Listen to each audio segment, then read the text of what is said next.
What's up, creeps? Welcome to another brand new episode of the Epic Film Guys podcast. I'm Justin.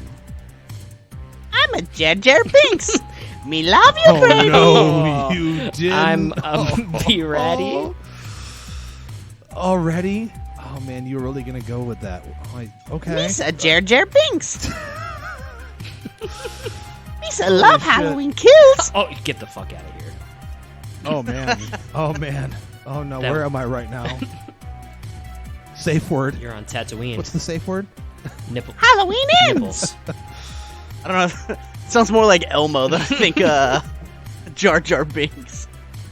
But, Well, yeah. all things considered, the Jar Jar Binks accent is, rooted in pretty racist stereotypes, so it's probably good that you can't do it properly. Yeah, probably. Or Way to Jar Jar. go. Justice Way to for go. Jar Jar. Justice for Jar Jar. That's a real thing, Justice for Jar Jar. I like Jar Jar Binks. Is but it? the Star Wars fandom has come around on Jar Jar. I mean, Yeah.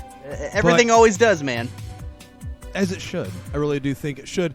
And, we're going to be sitting here tonight on this episode, ladies and gentlemen. We're not going to be reviewing a movie this week. We're going to be talking about the bombshell that was dropped last week upon this recording. Scream.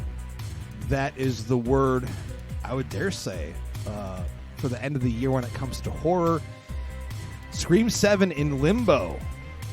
Melissa Barrera was fired by the studio producing the recent films for speaking out on a political subject on her own social media, and following suit very quickly, massive star Jenna Ortega has now dropped out of the 7th film as well, which would have been both of their third film in their own respective film series, per se.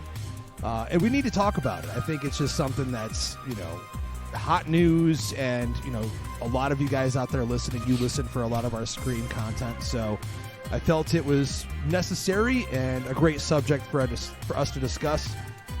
Brady, if you could fill our listeners in a little bit more in an in-depth level, if you will, on the situation. Sure. Yeah. So, as Justin said. Can you do it in Jar Jar voice, though? No, I'm not doing that. That was Mickey fucking Mouse. We got Mickey Mouse Don't over bring here. up Disney right now. Fucking hell, that was great. I just went to Disney and it was something. But no, so yeah, like Justin said, it's it's a very heightened political situation, and on this podcast, we always try to make a point to not get too overtly political, and obviously some of our favorite directors or political at all. Right. Like, Well, I'll throw that in there. some of politically our favorite directors, charged at all. Yeah. George Romero, is famous for inserting politics into horror, and Jordan Peele. Absolutely. I think that is what we can all agree on and say, like, cool, like we can discuss that on this podcast. But with how divisive politics have been over the past couple of years, we've done a really good job of just trying to stay out of that. With Melissa's firing, there's a lot of interesting things that go on with that. So essentially she posted a tweet or reshared an article on her social media, and then Spyglass came out and fired her, citing her social media activity regarding the ongoing attack on Gaza by Israeli forces. And I'm not going to give you a history lesson in Israel and Palestine and Gaza. I think that there are historians and articles out there that could do a better job of it. But, if you want to talk about it, you can always reach me offline. But Barrera's response, to it, after everything came out, she said, "First and foremost, I condemn anti-Semitism and Islamophobia, and I condemn hate and prejudice of any kind against any group of people." She said, "As a Latina, a proud Mexicana, I feel the responsibility of having a platform that allows me the privilege of being heard, and therefore I have tried to use it to raise awareness about issues I care about and to lend my voice to those in need. Every person on this earth, regardless of religion, race, ethnicity, gender, sexual orientation, or socioeconomic status, deserves equal human rights, dignity, and, of course, freedom. I believe a group of people are not their leadership and that no governing body should be above criticism." So then, going into it a little more with Spyglass, because that's what we're going to be talking about tonight, essentially, she shared a post accusing Israel of quote-unquote genocide and ethnic cleansing, as well as a passage from a Jewish Currents magazine that accused the Israeli government of distorting the Holocaust to boost the Israeli arms industry. The piece was written by Raz Segal, who directs the Master of Arts in Holocaust and Genocide Studies program at Stockton University. And the statement said, "I pray day and night for no more deaths, for no more violence, and for peaceful coexistence. I will continue to speak out for those that need it the most and continue to advocate for peace and safety, for human rights and freedom. Silence is not an option for me." And after initially declining to comment on the termination, Spyglass then came out and said, "Well, we just want to clarify that the actor was not fired for her support for the Palestinian cause, but we, as the company, interpreted her social media post as anti-Semitic." And then they came out and said, as Spyglass, that our stance is unequivocally clear. We have zero tolerance for anti-Semitism or the incitement of hate in any form, including false references to genocide, ethnic cleansing, Holocaust distortion, or anything that flagrantly crosses the line into hate speech. And then that's kind of where we're at. Like Justin said, Barrera was booted. Ortega then left, and Spyglass tried to come out and say, well, she really wasn't going to be in the movie much anyways, so it became a contract issue where she was splitting her time between this and Beetlejuice 2. So there's been a lot of stink going on with it, and there's been a lot of things that I don't think are fully coming to the surface, like there wouldn't in the situation, but yeah, that's kind of the context we're dealing with on this episode. Not to correct you right out of the gate or anything, but it wasn't Beetlejuice 2 because that wrapped filming, and we talked about that, but it was Wednesday season 2. Sorry, we were just there on the set, so we were, that's all I was thinking of. If you want to know about that, our experience on the set, we did a Patreon special on that Keaton cast, and also talking about seeing Jenna Ortega up close and seeing her on set and shit. It was pretty awesome. But right out of the gate here, ladies and gentlemen, so this is such a hot topic that people are extremely divided, in particular in the Scream verse, if you will, whatever, the Scream fandom. There are a lot of fans that are calling for a boycott of the next movie. There's a lot to digest there and dissect. And of course, we know through reports and the obvious that right now they're like, well, we fucked up with Nev on the last movie. We didn't give her the movie or the money that she deserved. And now they're eyeing to try to target her to bring her back, Patrick Dempsey as well. And there's also some rumors that they've already reached out and she's declined, and we'll talk about that. But the question is here, guys, was this the right move? And I'll throw it to Jeremy first. So what a year for Spyglass, man. They started the year with Scream 6 being massively successful. Everybody, not everybody, but, most people really praising it as being a really, really strong installment in the series. And then now we're ending the year with fans being furious, the studio being furious, actors being fired, actors departing, and it's become a fucking train wreck. So talk about a roller coaster. It started off really, really high, and it's ending really, really low. Don't even forget, Jeremy, Spyglass did Thanksgiving too. So they just had another hit with that, too, where fans were gushing all over that shit. And this landed like a week after that came out. Yeah, which is crazy. So the whole situation is really insane. And you want to talk about a fuck you moment. It was not giving Neve Campbell, the salary that she deserved for, being the lead star of 5 of these fucking movies, man. Them going, you know what? We're not going to pay you that. We're good on that. We're good on you, right? And now the biggest rising star, Jenna Ortega, has exited the project, and now they're like, so Nev, how's it going? Like, how you doing? You want to talk? Like, Scream 7 is coming up. And if she truly did decline them already, which honestly, she fucking should, right? She should. She's still very much a working actor. So it's not like a situation where it's, okay, I have to take this. She's getting work all over the place, right? So I hope that she did turn them down because A, they didn't treat her with respect on the last one, considering her worth in the franchise, and especially how they have gone about treating current cast members, Melissa Barrera. I hope she did say, "I'm good on you. Thank you so much. We're good here. I'm not coming back." And a lot of people, Scream fans, are saying, "Hey, I'm gonna boycott this thing now." And do I think a percentage of them are gonna boycott it? Yeah, but I always take shit like that with a grain of salt, because For sure. Right.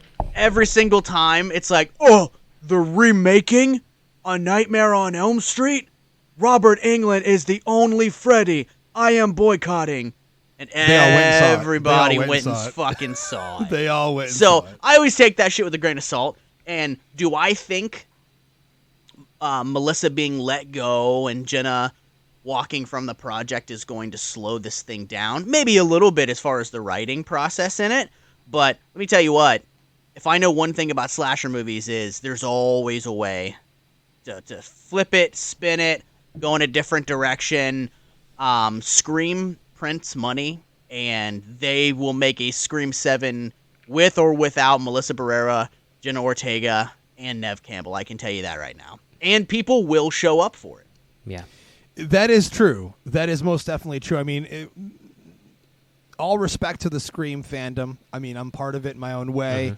Sure. Our good friend Ryan C. Showers, who just had to deal with a lot of bullshit from the fandom in regards to trying to be not in the middle, but being understanding to everybody in this situation. This isn't just I'm on this side or that side type of thing. Which, real quick, I gotta say, I don't know if anybody else listened to his episode that he just released about that, but it was incredibly done. Like, he took it upon himself to get out there and look, I know we all love Ryan on here, but he really is at the forefront of Scream news, Scream podcasting, Scream entertainment, and for him to go out there and deal with the shit that he did from the fandom and still be unbiased and have a really good perspective on it, kudos to him, man.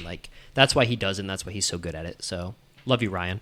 Yeah, all the props to him on that. I mean, the shit everyone was getting last week, if you didn't take a side, or if you took a side that was more, in the middle, or you didn't want to call anybody out. I mean, the fact that people were they were tweeting about Seeing Thanksgiving, which is a Spyglass production, and people were shitting on them and hating on them for it, calling for them to boycott the studio just because, they're making the same movies, is absolutely insane to me.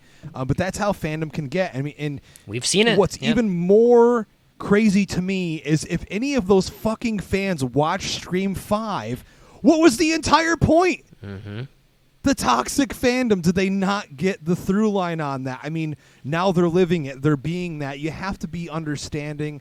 I get having a strong opinion. Understanding. Jeremy's other favorite word. We have strong it's opinions. So meta.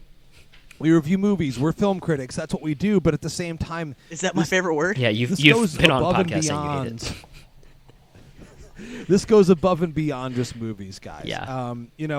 And then there's that question as well. We have remaining cast members of the, quote unquote core 4, which have not spoke out on this yet. We're not totally sure what their contracts. Because they're smart. Well, I mean, you could say that, or you could say, some people would say on the other side of that coin would be they're not standing up and supporting, their castmates. I don't know what the story's even going to involve, because early drafts of the script we could talk about now. Jenna was going to take a backseat. She was not going to play a massive role in the sequel. It was really going to put Sam at the forefront and push her even further. And at this point, let's face it. I mean, Melissa Barrera is fantastic in the role. I grew on her character, or she grew on me rather, in the last movie even more so. But Jenna Ortega is the big star. So I don't know if they were trying to figure out a way to switch that around last minute. But Tara Carpenter was going to be taking a backseat in the movie. So, apparently Tara and Chad were going to be together in the sequel and off to the side. Probably in a way to give Sydney the availability to pop back into the picture and be a larger focus here. But we don't know what the movie's going to be now because they have to rewrite the entire fucking script. Well, here's the thing about the other actors that haven't spoken out yet. I mean, think about it. Put yourself in their shoes, right? You've got your fellow coworkers that, okay, well, this coworker just spoke out on something and got fucking terminated, right? And you don't know how many jobs that could potentially cost, Melissa Barrera or whatever else. Like, these studios and these people, they all talk and shit like that. So I kind of put myself in that situation of like, okay, if my livelihood is on the line, right, and my career, sometimes it can. I'm not saying one way or the other that I would or I wouldn't speak out for my co-stars or my podcast co-host if something were to go down, Right. But I'm sure it is a fucking slippery slope, and it's like, man, like, what's going to be the repercussion if I speak out? Is this going to cost me my career? And I could see that when that's your livelihood, I can see how scary that would be. Well, also, like, Yeah. not just to give a broader context, and I really don't want to get into all the statements, but like, it's not just Melissa. Like, there have been Susan Sarandon, who is very politically outspoken, very activist, and that's, we can get into that on a different podcast, but like, she was even just dropped by her agent for comments that she made. And then there was another high-level agent in Hollywood who lost their job because of comments made. And it's like, so you're right, like, these young upcoming cast members who, see like, oh, I have a potential. Their career's just starting. Yeah, I have potential. Yeah. Like, I have really started to make a name for myself, and these people did too. Or this person who's like, Susan Sarandon is an Oscar winner, and she is now pretty much unemployable in this moment. So like, it's hard not to be in their position and be like, well, I don't know if I should say something. Like, should I use my platform? Should I not? Like, that's a very conflicting moment.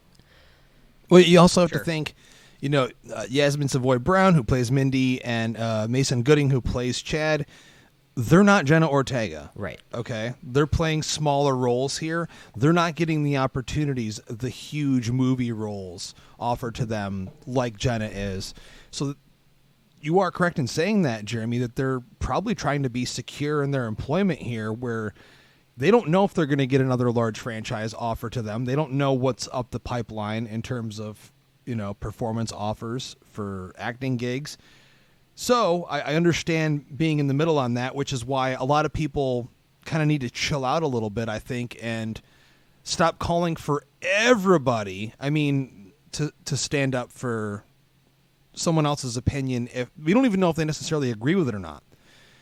The biggest blunder, though, that we need to talk about is Christopher Landon. Oh my God. Now, I don't know, Brady, if you have his quote right off the bat. I'll have to see if I can bring it up. No, I do have it somewhere here. It was. Okay. Give me 1 second. I have a couple tabs open. You can keep talking. Yeah. While you're looking for that, I'm going to tell you that when all this shit first went down with Melissa getting fired, my first reaction was, it's like, her comments were a scapegoat for another reason for them to fire her. And maybe I'm incorrect on that, but when it first hit, I was like, man, to me it sounds like she pissed somebody else. She pissed somebody off at the studio, and they were looking for a reason, and they used that as a cause to nix her. Now that more details and stuff have come out about the studio and things like that regarding this topic, I could be wrong, but my initial thought was, well, sounds to me like she pissed somebody off for something completely different, and they used it as a scapegoat to fucking axe her. Yeah, I don't know. It's hard with that. I have the tweet here. Just going to state it real quick. So, director, again, Radio Silence is gone. They were the ones that assembled the cast for 5 and 6. They were able to move away from this. They left even before the premiere of 6. So they already knew they were leaving. So the job got thrown in the hands of Christopher Landon, very capable director of Freaky and the Happy Death Day movies, which I really enjoy all of those. But this was, again, his tweet, which he deleted not long after. This is my statement. Heartbreak emoji. Everything sucks. Stop yelling. This was not my decision to make. Now, it's one thing for a co-star to make the choice to not speak out. but the director of the upcoming installment did speak out. But this was a very poor choice of words. This did not stand up for anybody No, it was else. awful. It literally was just like a guy in the middle of a fucking crowd, like, stop yelling. It's not my fault. Like, just trying not to take blame for something. No, I get it. It's not his fault, right? But, dude, don't even acknowledge it if you had nothing to say about it without any context of anything. Well, see, I didn't take it that way, man. All right, I didn't take it that way at all.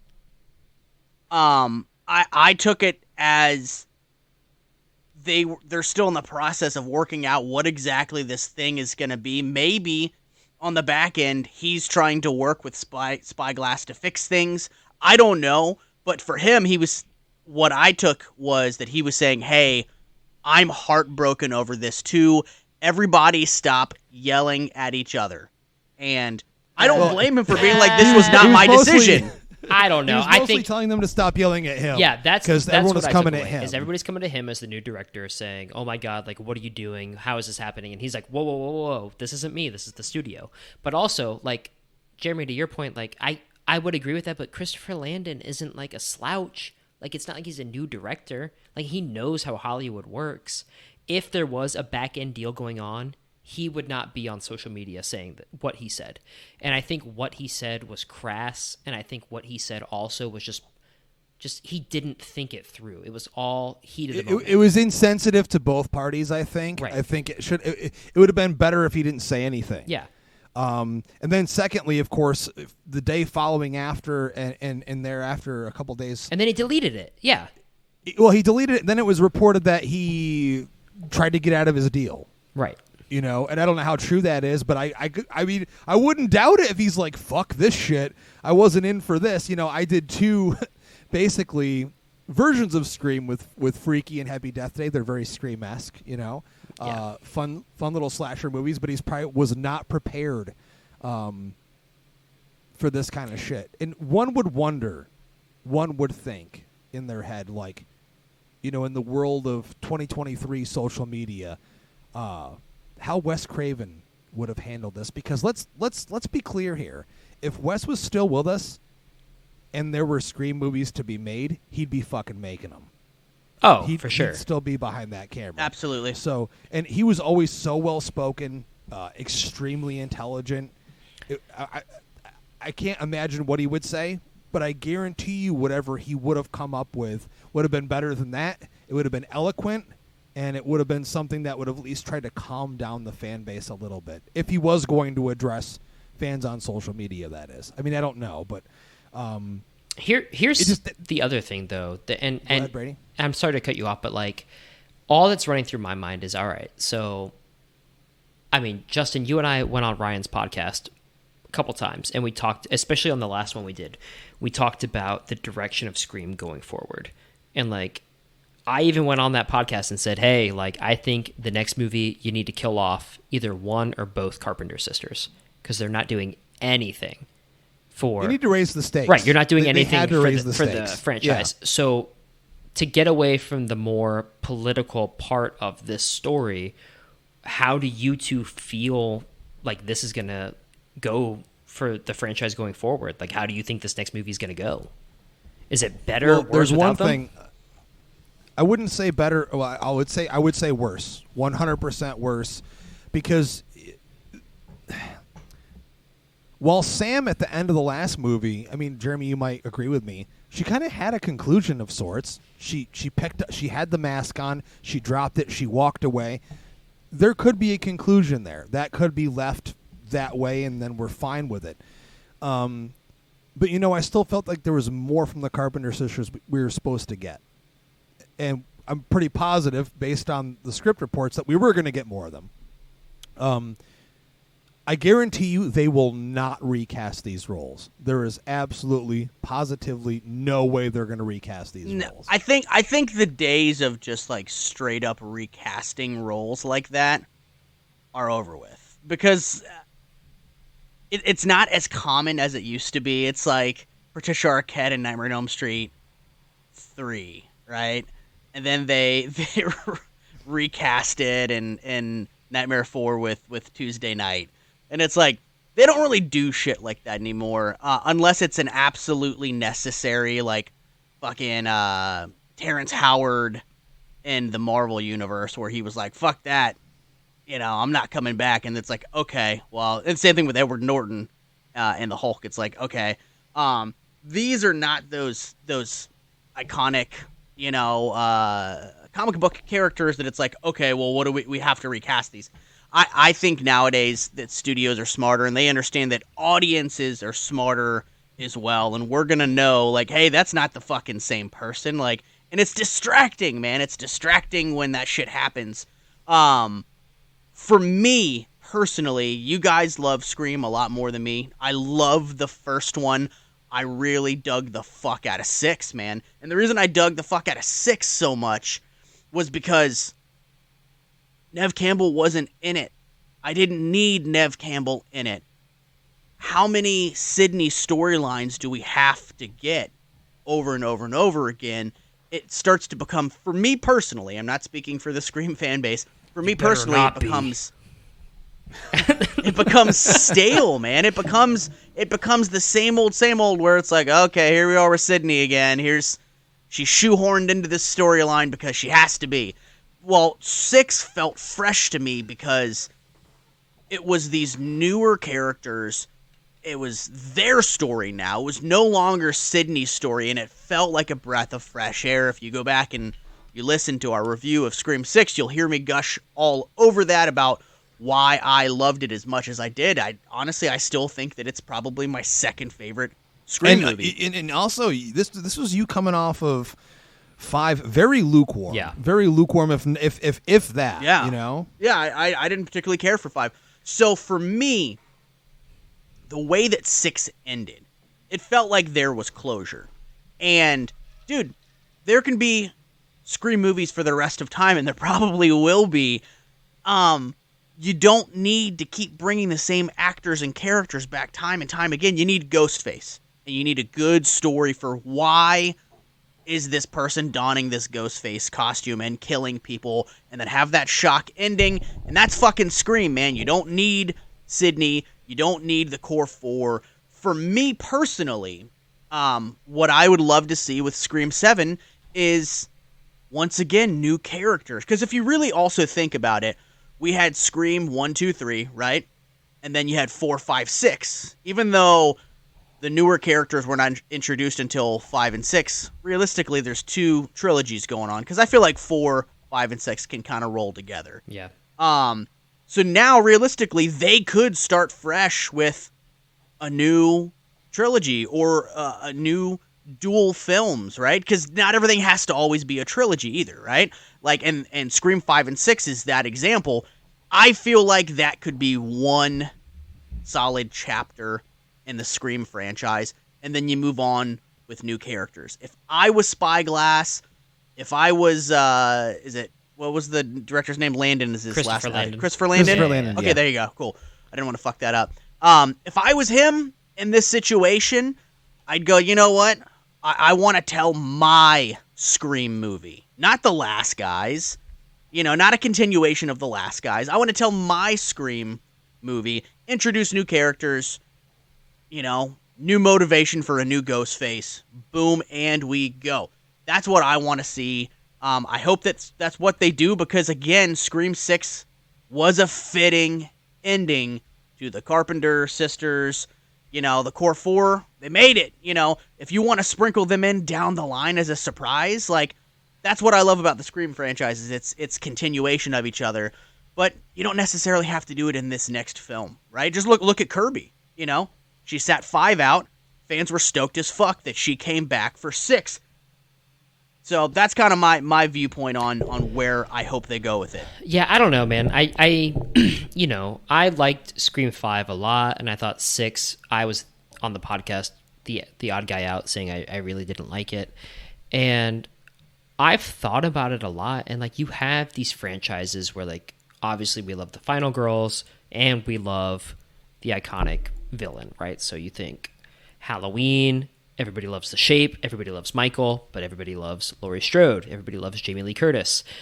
Nightmare on Elm Street, everybody loves Freddy, but everybody loves Nancy. And it's like, I don't think that Scream is just Ghostface. While I think it's iconic, I think Ghostface could be anybody. I think the power of the franchise came from Sydney and that storyline. You know, the first... But that story's over with, man. Then stop making them. Then stop making them.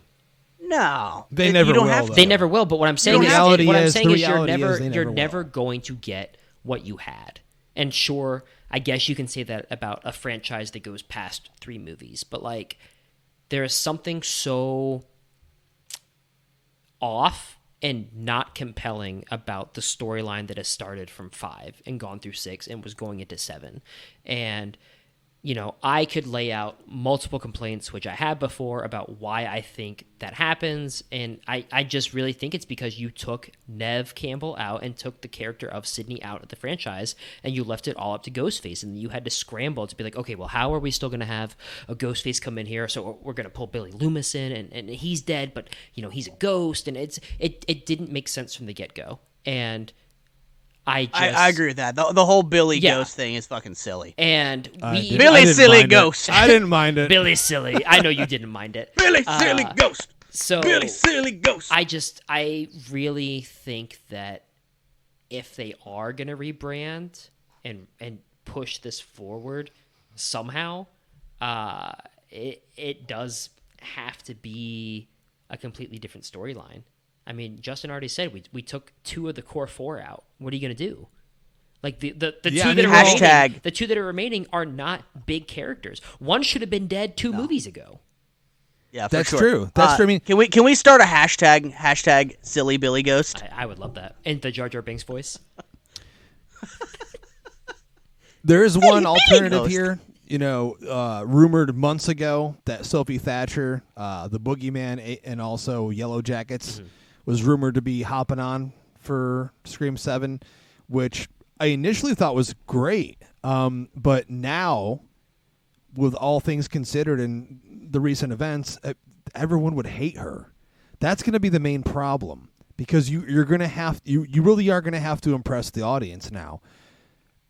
And bringing Neve back would do enough for the general audience, and it would do a decent amount for the fans. Though most fans feel like she should, like you said earlier, Jeremy, bail out. Fuck y'all. You all had me when you could have offered me what I deserve, and you didn't give it to me. So why should I come in now to bail you guys out? I think she would catch so much shit if she signed back on. I feel like they'd be like, "Oh, that fucking money got you." I think if she did right now, it would be very in a lot of poor taste. Yeah. When the dust settles, I don't know for sure. I mean, some people have come out and been like, "This is her opportunity."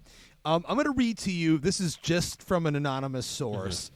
I don't think this is fact, but according to an anonymous source, Neve Campbell has quietly turned down Scream 7. She told Spyglass, I quote, "I haven't even watched Scream 5 or 6. I don't have time to get caught up." A Spyglass representative told her, "But you were in part 5. Neve ended the conversation with, "I was?" Now that sounds like hyperbole, but I could hear her saying that because of how disrespected she felt. Dude, we all remember the trailers for 5. Who was the fucking center focus? Yep. Sydney. It's an honor. I mean, literally, they focused everything around, like, this is the Laurie Strode return, everything. Like, she's the biggest on the poster, you know, and then she's in the movie in a smaller role, which I ended up being okay with in the long run, but was still frustrated with at the end of the day. My opinion on this, to kind of wrap up our thoughts on this, is let this thing breathe.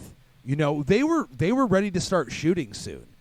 They had to have, you know, production pushed back because of the strike and everything, and it was going to be pushed back until the start of the next year, 2024. But now they have to revamp the entire fucking thing.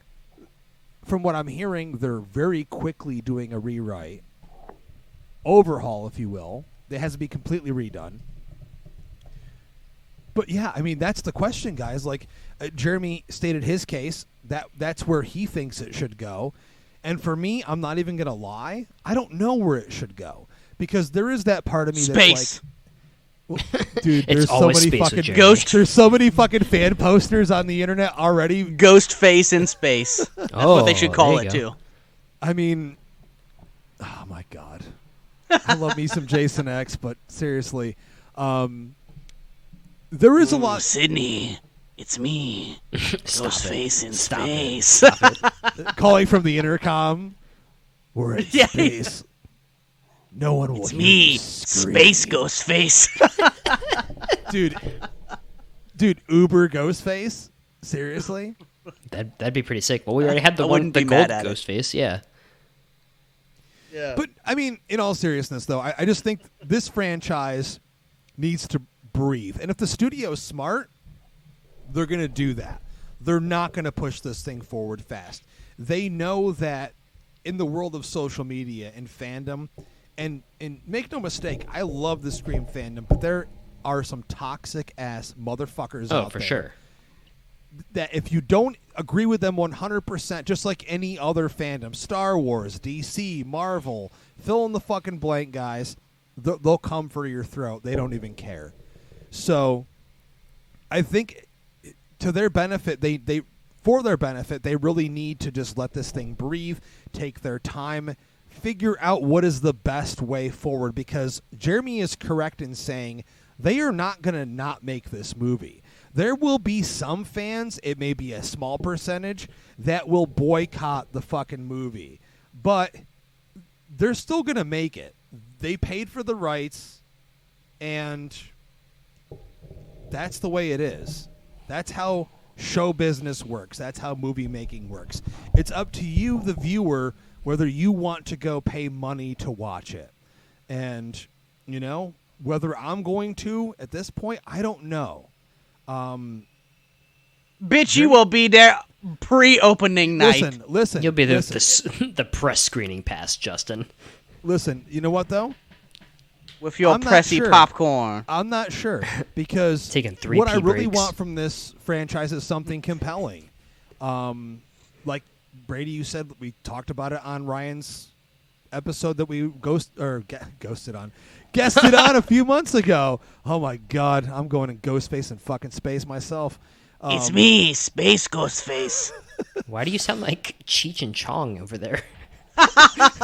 Dude, he's doing that. What? Hey, Sydney! Sydney is me, Space Ghost Face. Come on. Dude, that's how Ghostface should have sounded in the scary movies.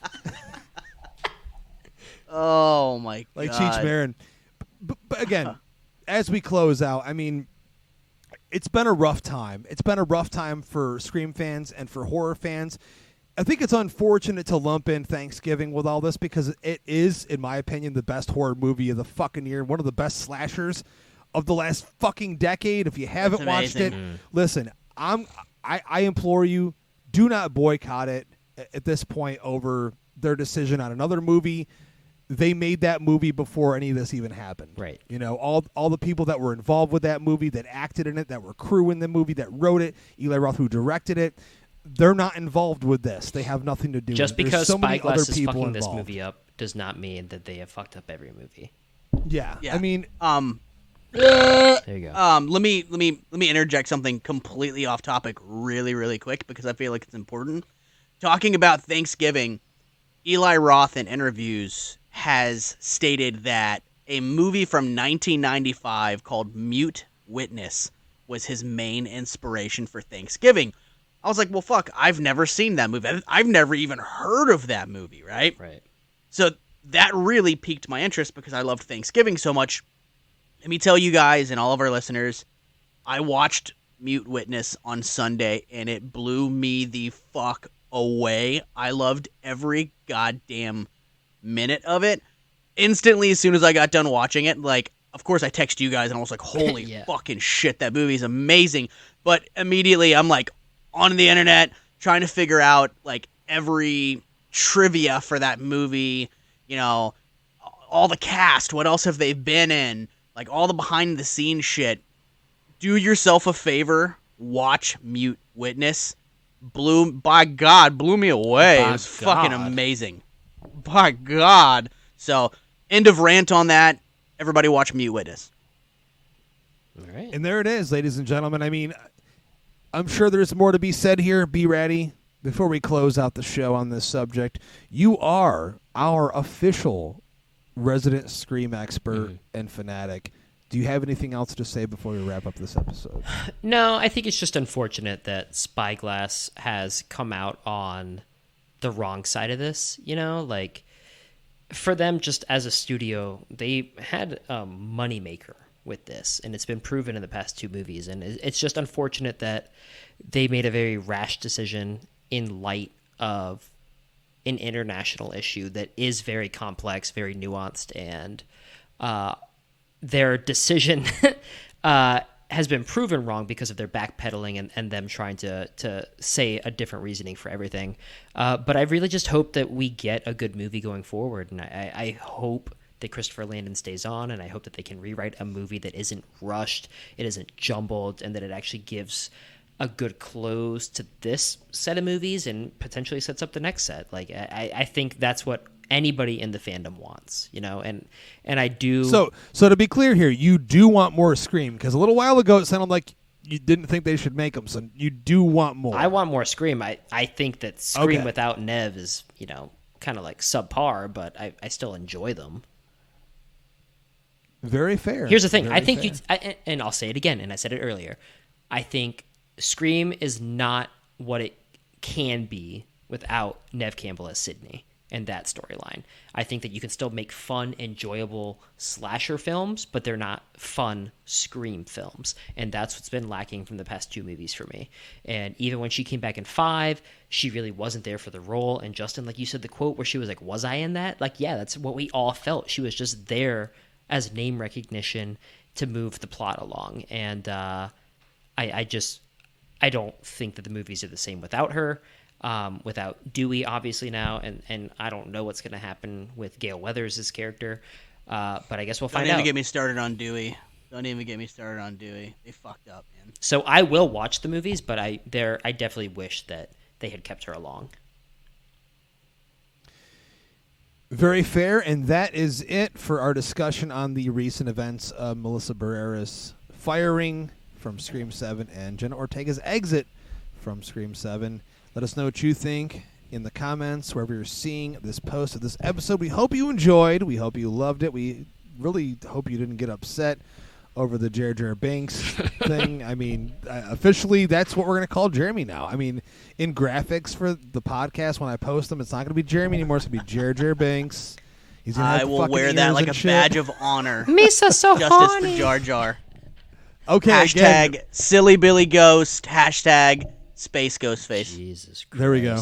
There it is. But again, if you like what you're hearing, if you love what you're hearing, please take a few seconds. Leave us an iTunes review, or if you're a Spotify listener, it only takes 2 fucking seconds. Leave us some stars. We really, really appreciate it. And of course, we're on social media everywhere at Epic Film Guys. Twitter, Facebook, Instagram. I can't remember all the rest of them. Threads. Of course, but... Oh, dude, no one uses that fucking thing. I saw you post on there yesterday. 2 likes. 2 likes. Like, motherfucker? Seriously? Fuck Don't you know who we are? Don't you know who we think we are? Well, don't you know who we are on other social media platforms? That's usually my response. To be fair. But I don't know what we're doing yet. In the next couple of weeks, we have some shit planned. Someone just farted. That's real. That was legit. That was a thing. I'll leave it in. It smells like mac and cheese. I can smell it through my microphone. But it's like I had mac and cheese it's like tonight. Kraft mac and cheese, but like the shapes, like the SpongeBob shapes. Yeah. But as always, ladies and gentlemen, thank you so much for listening. I'm Justin. I'm Jeremy. I'm Beretty. There you go. That was Jarrod Banks, motherfucker. Get it right. Ugh, You gotta sneeze goddamn like him, allergies. too. Achoo. It is always... I got an allergy poltergeist. Okay. Ask you to keep it...